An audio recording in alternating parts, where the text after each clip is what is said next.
ओम शांति। आज है 6 अगस्त 2024 की साकार मुरली। ओम शांति। बाप दादा, मीठे बच्चे अब विक्रम करना बंद करो, क्योंकि अब तुम्हें विक्रमाजीत संवत शुरू करना है। प्रश्न है, हर एक ब्राह्मण बच्चे को किस एक बात में बाप को फॉलो अवश्य करना है। जैसे बाप स्वयं टीचर बनकर तुमको पढ़ाते हैं, ऐसे बाप समान हर एक को टीचर बनना है। जो पढ़ते उसे दूसरों को पढ़ाना है। तुम टीचर के बच्चे टीचर, सदगुरु के बच्चे सदगुरु हो। तुम्हें सचखंड स्थापन करना है। तुम सच की नैया पर हो। तुम्हारी नैया हिलेगी डुलेगी, परंतु डूब नहीं सकती। ओम शांति। रूहानी बाप बैठकर बच्चों के साथ रूरिहान करके पूछते हैं कि ये नई नॉलेज है ना, मनुष्य से देवता बनने की। अब बच्चे तो जानते हैं कि बच्चों को कौन ब्रह्मा द्वारा कौन पढ़ा रहे हैं, तो ये नई दुनिया के लिए है। अब नई दुनिया में पढ़ाने वाला बाप एक ही है, मूल बात बाप की है। कोई के द्वारा तो ज्ञान देंगे ना, भगवान ब्रह्मा द्वारा राजयोग सिखलाते हैं। तो जो देवी देवता धर्म अभी नहीं है, क्योंकि अभी कलयुग है, तो सिद्ध हो रहा है कि स्वर्ग की स्थापना हो रही है, क्योंकि स्वर्ग में सिर्फ देवी देवता धर्म होगा, वहाँ कलयुग नहीं है। अभी तो देखो अनेक धर्म है, ब्रह्मा द्वारा स्थापना हो रही है। तो दैवी गुण वाले देवताएं जो कि नई दुनिया में रहते हैं, तो बाबा ने कहा गृहस्थ व्यवहार में रहकर भी दैवी गुण धारण ज़रूर करने हैं। इन देवी देवताओं के आगे जाकर कहते भी तो थे कि आप संपूर्ण निर्विकारी हो, हम विकारी हैं। तो बाबा ने कहा अब तो तुम्हें दैवी गुण धारण करने पड़ेंगे। विकार में जाना, क्रोध करना, ये सब आसुरी गुण हैं। वहाँ सतयुग में 5 विकार होते नहीं। अभी तो रावण की दुनिया है। अब नई दुनिया और पुरानी दुनिया के बीच का संगम है। तो इस दुनिया में बहुत बीमारियां हैं, दुख हैं, जैसे कि रावण को जलाते भी हैं हर वर्ष। अब तुमको तो निर्विकारी बनना है, इसलिए कोई विक्रम नहीं होना चाहिए। एक होते हैं राजा विक्रमाजीत और दूसरा होता है राजा विक्रम। तो ये विक्रम संवत अर्थात रावण विकारियों का संवत तो कल्प की आयु का तो किसको पता है। वास्तव में विक्रमाजीत होते हैं देवताएं। 5000 वर्ष में 2500 वर्ष हुए राजा विक्रम के, और 2500 वर्ष राजा विक्रमजीत के। तो लोग भले कहते हैं, परंतु उन्हें पता नहीं है। अभी विक्रम संवत पूरा होकर तुम विक्रमाजीत महाराजा महारानी बन रहे हो। अब हमको पढ़ाने वाला जो शिव बाबा है, वो हमसे कहते हैं कि साकारी दुनिया यहाँ है। परमपिता परमात्मा को याद करते हो, क्योंकि वो आत्माओं के पिता हैं।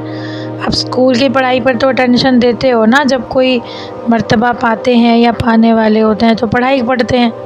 तो इसी तरह तुम बच्चे जानते हो कि हमें भी पढ़ के पढ़ाना है। तो जैसे नहीं पढ़ा पाते तो टीचर्स नहीं कैसे हो सकते हो। तो टीचर की औलाद टीचर। तो बाबा ने क्या समझाया, जैसे बाप सदगुरु है, ऐसे ही तुम टीचर सदगुरु के बच्चे सदगुरु हो। ये गुरु के बच्चे गुरु। सत्य माना सच।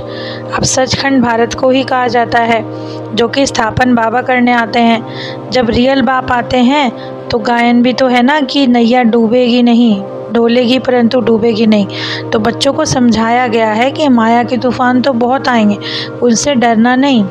सन्यासी लोग भी तुमको कभी नहीं कह सकते कि माया के तूफान आएंगे, क्योंकि उनको पता ही नहीं। तो बच्चे जानते हैं सदगति करने वाला बाप भक्तों को भक्ति का फल देते हैं। अच्छा, भक्ति का फल भगवान आकर ही तो देंगे, सदगति करेंगे। अब कोई से पूछो, ये तो अनादि चला आ रहा है, परंपरा है कि रावण को क्यों जलाना शुरू करा।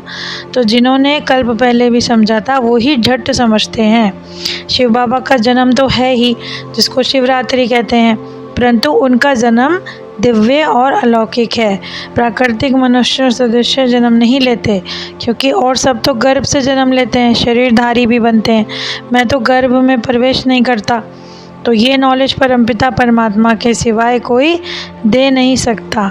ज्ञान सागर मनुष्यों को नहीं कहते। ये उपमा है निराकार बाप की, जो कि तुम बच्चों को रावण राज्य में आकर पढ़ाते हैं। जब तुम पाठ बजाते बजाते देह अभिमानी बन पड़े हो। अब ये तो ऑर्गन्स हैं, आप इनसे चाहे कर्म कराएं ना कराएं, लेकिन निराकारी दुनिया में तो शरीर रहित बैठते हैं, मान लेते हैं ब्रह्म ज्ञानी तत्व ज्ञानी। अब बाप को जब भूल जाते हैं, ये भी ड्रामा में नूंद है। अभी तुम हो पुरुषोत्तम ब्राह्मण, जब तुम उत्तम कोटि के पुरुष बनते हो। अब देवताओं के आगे जाके महिमा भी गाते थे, लेकिन लक्ष्मी नारायण के जो चित्र हैं उनको बाप आकर करेक्ट कराते हैं, क्योंकि भक्ति मार्ग में जन्म जन्मांतर अभी जो कुछ करते आए उससे दुख ही दुख हुआ, यानी अनराइटियस, और राम का राज्य है राइटियस। तो ये समझ की बात है। शास्त्र बुद्धि में तो सभी के होते हैं, लेकिन उनको कोई कोई समझते हैं। तो नॉलेज तो बाबा ही देते हैं, क्योंकि ऊंचे थे ऊंचे हैं। अभी तो सर्व है नरकवासी, महाराजा महारानी सूर्यवंशी चंद्रवंशी अभी है नहीं। अभी तो प्रजा का प्रजा पे राज्य है। बाकी तो देखो लड़ाई झगड़ा कितना होता है। अभी तुम्हारी बुद्धि में है कि प्रैक्टिकल में तुम देख रहे हो कि कोई से पूछो तो कब राज्य करते थे। अभी तो अपवित्र गृहस्थ आश्रम है, स्वर्ग के सुखों तो कोई जाता ही नहीं। पहले तो जंगल में रहते थे। अभी वो ताकत भी नहीं कि धर्म राज्य स्थापन हो सके। जो असली धर्म था वो अभी विनाश हो गया है। फिर बाबा आकर बच्चों को समझाकर धर्म की स्थापना करते हैं, सुखी बनाते हैं। बाकी तो ये बना बनाया खेल है। अच्छा, मीठे मीठे सिके लेते माता पिता बाप दादा प्रची बच्चों का याद प्यार और गुड मॉर्निंग। रूहानी बाप को रूहानी बच्चों की नमस्ते।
धारणा के लिए मुख्य सार हैं, इस पुरुषोत्तम संगम युग पर उत्तम पुरुष बनने के लिए आत्माभिमानी बनने का पूर्ण पुरुषार्थ करना है। सतबाप मिला है तो कोई भी असत्य अनराइटियस काम नहीं कर। माया के तूफानों से डरना नहीं है। सदा याद रहे कि सत्य की नैया हिलेगी डुलेगी परंतु नहीं डूबेगी। सतगुरु के बच्चे सतगुरु बनकर सबकी नैया पार लगानी है। वरदान है, सहज योग की साधना द्वारा साधनों पर विजय प्राप्त करने वाले प्रयोगी आत्मा भव। साधनों के होते साधनों को प्रयोग में लाते हुए भी योग की स्थिति भी डगमग ना हो, यानी योगी बनकर इनको प्रयोग करना, अनासक्त रूप से प्रयोग करना। अगर इच्छा होगी तो वो इच्छा अच्छा बनने नहीं देगी, मेहनत करने में ही समय बीत जाएगा। तो उसमें अगर आप साधना में रहने का प्रयत्न करेंगे तो आप प्रयोगी आत्मा बन सहज योग की साधनों के ऊपर अर्थात प्रकृति के ऊपर भी विजयी बनो। आज का स्लोगन है, स्वयं संतुष्ट रहकर सबको संतुष्ट करना ही संतुष्ट मणि बनना है। बाबा ने कहा खुद भी संतुष्ट रहें और औरों को भी संतुष्ट करें तो भी हम संतुष्ट मणि बनेंगे। तो आज की जीवन जीने की कला जो मुरली अनुसार हमने सीखी, बाबा ने ये सिखाया कि बच्चे सबसे पहला तो तुम्हें भी बाप की तरह सदगुरु के बच्चे सदगुरु यानी टीचर के बच्चे टीचर बन के पढ़ना और पढ़ाना है इस रूहानी नॉलेज को, तभी तो सचखंड स्थापन होगा। और बाबा ने हमें ये सिखलाया कि देवी देवताएं जो संपूर्ण निर्विकारी थे अभी उनकी स्थापना हो रही है, यानी अपने ऊपर विजय प्राप्त करके भविष्य में महाराजा महारानी बनना है। और बाबा ने कहा तुम्हारी जो नैया है वो हिलेगी डुलेगी परंतु तूफान में नहीं डूबेगी, क्योंकि सत्य बाप सच्चखंड की स्थापना करने ही आते हैं। तो माया के तूफान तो आने ही हैं। कभी ये नहीं सोचना कि अब हम बाप के बन गए तो अब हमें कोई परेशानी ही नहीं आएगी, क्योंकि ये साकार सृष्टि पर पाठ बजाने आए हैं। तो यहाँ पर सब तरह के ड्रामा सब तरह का खेल होता है। तो बाबा कहते हैं अभी तो योग द्वारा अपने अंदर सहज योग द्वारा ताकत भरो ताकि आप स्वयं भी खुश रह सको और अन्य आत्माओं को भी संतुष्ट कर सको। तो आज की इतनी सुंदर और ज्ञान से परिपूर्ण करने वाली आत्मा को शुद्ध बनाने वाली मुरली के लिए बाबा का पद्मापदम शुक्रिया। ओम शांति।